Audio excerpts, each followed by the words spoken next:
Hello there, dear friends, and welcome once again to the Relaxed Fantasy Review. Today, we're going to be going over the Sword Coast Adventurer's Guide and the subclasses within it. We're going to be talking today about a domain of the Cleric that was added when we started looking into the Sword Coast, and that is the Arcana domain.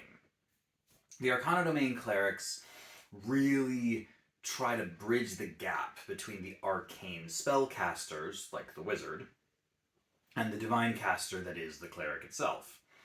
It does so in a smattering of interesting ways, and right away when you pick this subclass at level 1, because clerics get it at level 1, you get your expanded spell list, which means that you're going to get some arcane spells added to your list as you go. You got Detect and Dispel Magic, you got Magic Circle, Magic Missile, Telepathic Bond, Teleportation Circle. Like, there's some decent ones in here. There's a couple that are, kind of meh. I give the whole list a 7 out of 10, but there's plenty in here to work with. And just having Magic Missile and Detect Magic right from the off, that's pretty good. Like, I'll take that. If I'm going to be choosing between Guiding Bolt and Magic Missile for my first level spells, like, that can be a great little toss-up right there.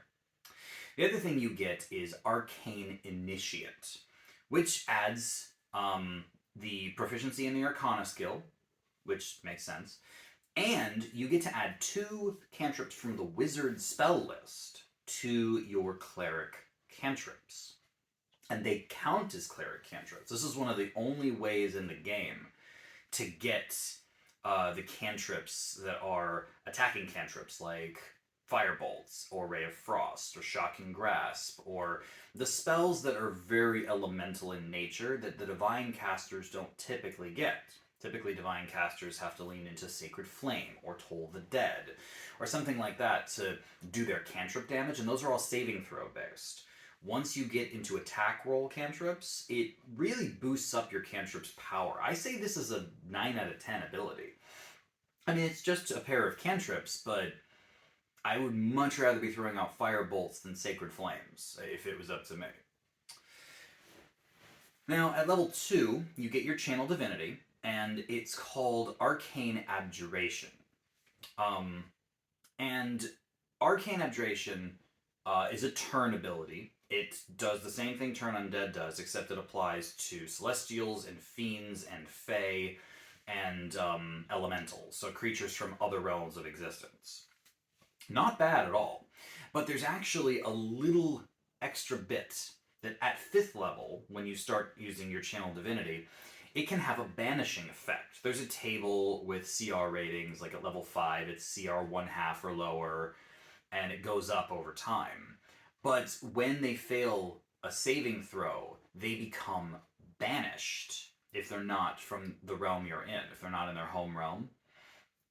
And it works just like the banishment spell, which is a phenomenal spell, and doesn't even take concentration, which is kind of brokenly powerful. It has to be against those 4 specific types of monsters. And I will say this, that in most of my years of playing D&D, you don't go up against Celestials very often. You don't go up against Fae much. Fiends and Elementals, though, you do fight them a decent amount. And having once or twice per short rest banishing without concentration effects can be good. The CR ratings are a little restrictive. You're never, even at the top levels, you're never going to be able to banish a full-blown Elemental with this. But still, being able to turn creatures, being able to banish them without concentration at the higher levels, I say this is a 9 out of 10 skill. Like, I don't put that much stock in the Channel Divinities very much when they're just turn effects, but adding banishment in there actually makes a lot of sense, and I really like it. Now, at level 6, you have the Spellbreaker feature. The Spellbreaker feature basically states that if a creature is under the effects of a magic spell, so they have a magic effect on them, you can remove that effect by healing them.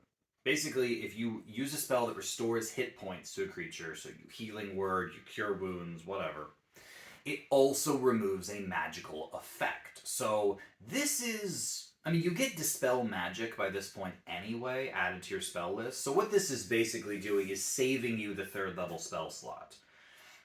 So instead of spending a 3rd level slot to cast Dispel Magic, you can just cast Healing Word or Cure Wounds, and it acts as a Dispel Magic, effectively.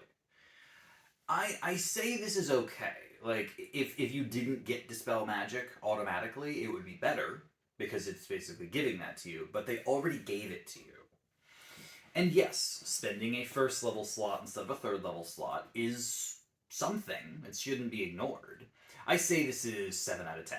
It's definitely, would be better if you didn't already have Dispel Magic. Then at level 8, you get Potent Spellcasting, where you get to add your Wisdom modifier to your cantrip damage. I've made this clear before, I'm not a fan of Potent Spellcasting. I feel like it's a paltry boost to your cantrips. But I'm actually going to give it a couple extra points here because of Arcane Initiate. You have wizard cantrips now. So before you were adding, +3, +4, maybe +5 to your saving throw based cantrips like Sacred Flame. Now you're adding that bonus to the spells you got from Arcane Initiate like Firebolt or Ray of Frost. And that's actually not bad.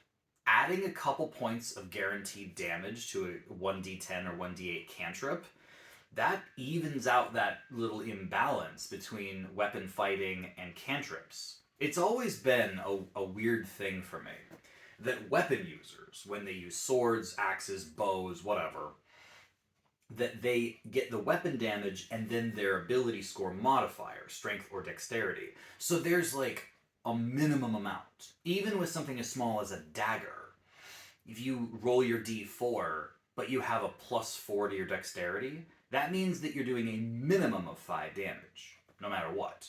With spells, there is no boost like that. You're just firing Firebolt, and if it hits, you're going to do somewhere between 1 and 10 damage. Including 1. You can do 1 damage. Now, with Potent Spellcasting added to that, as long as you can hit them, there is a minimum amount you're going to do. And having that is a nice backup. Again, the reason I don't normally give this much credence is because clerics have saving throw based cantrips, which aren't as reliably hitting as attack based cantrips, especially when you get later in the game, because this is level 8. A saving throw based cantrip is going to miss way more often than an attack roll based cantrip. So with the attack roll based cantrips in your pocket, I give this 7 out of 10. For any other cleric that doesn't have those powers, I give this 5 out of 10, because it barely adds anything. But I do like that little bit of safety net that's going on here with the Arcana domain. Anyway, finally, at level 17, you get the Arcane Mastery feature, and this is what most people think about when they think about the Arcana domain. You get 4 spells added to your domain spell list, so they're always prepared. A spell of 6th, 7th, 8th, and 9th level. Wow. That means you can pick up Simulacrum, that means you can pick up Clone, that means you can pick up Maze, that means you can pick up Force Cage, that means you can pick up Wish. I mean, most games don't go this far, but if you've taken an Arcana domain all the way to 17th level, now you get the grandest prize of all. Like, this is the sort of thing that the Bard's Magical Secrets, makes people love bards for, but now you get it with a cleric. A cleric that's rocking, medium armor, decent weapon proficiencies, and a wisdom-based caster. So you've got a whole bunch of variety here, and just for the simple fact that you can pick up Wish with a cleric, this is the only cleric that'll ever get it, but holy crap, that's powerful. This is 10 out of 10. If you've taken the cleric this far, you hit the capstone feature, and it was worth the ride. So overall, you've got some decent powers in the beginning, some middling stuff there in the center, and then this amazing 17th level feature. Overall, the Arcana domain, 8 out of 10. It's not the best cleric out there. By adding some arcane flavor to the cleric's already powerful magic, you are giving yourself nice casting powers. This is not the cleric that's going to be swinging the warhammer and wearing the plate mail. This is the cleric that's wearing their medium armor, standing back with a shield, and casting spells. This is a spellcaster, primarily. So you're going to be cranking your wisdom to the max, casting the wizard cantrips that you got at the beginning of the game for most of the game, as well as enjoying that nice domain spell list, and then getting Wish at the end of everything. So, 8 out of 10. Not bad at all. This has been the Relaxed Fantasy Review. If you enjoyed the video, please like and subscribe down below, and keep your eyes peeled for more subclass reviews coming down the line soon. Have a good one, my friends.